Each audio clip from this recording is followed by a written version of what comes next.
Yun mga insan. Ayan, tapos na ang harvest. Yun, insan. Iyan si Insan Erwin. Oh. Tapos na ang repair. Kaya naman, rotor naman. Mga insan kabukid Ayan, si Insan Erwin, hawak kanya yung isang L5018 na kubuta. Ayun. Ayan, convoy sila dito ni Insan Busing. Ayun isang L5018 din ang dala ni Busing. Ayun mga insan kabukid Ayan, muling susugal ang mga insan sa pang second crop. Tapos na ang first crop mga insan kabukid dito sa area namin sa Pangasinan, parting Aguilar mga insan kabukid. Umpisa na ng second crop mga insan kabukid.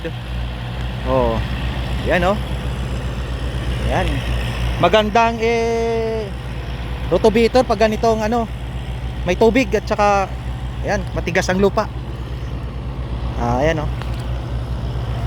ganda ng daan ng traktora mga insan. Yun maganda yung dala ni Insan Erwin kasi yun, pwedeng bulldozer.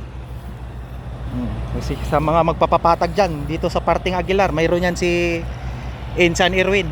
Pwede nyo siyang kontakin. Nagpapatag siya ng taniman mga insan kabukid.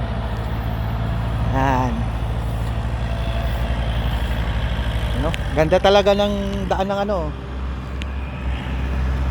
hindi mahirap traktorin, i-hand tractor pag nadaanan talaga ng rotor. Yan malawak-lawak pa tong titirahin ng ngayon, magkapatid. Ayan si Insan Busing katapos ang harvest kahapon, rotor naman ang hawak Tuloy-tuloy ang saka namin dito mga insan kabukid. Tuloy-tuloy lang at patuloy tayong maniniwala na may kakahinatngan yung mga hinaing natin. At mayroon kahinatngan yung mga hearing na ginagawa nila mga insan kabukid. Yun all goods talaga si 5018. Yan parang nasa lang si Insan sala. Yan basic lang ang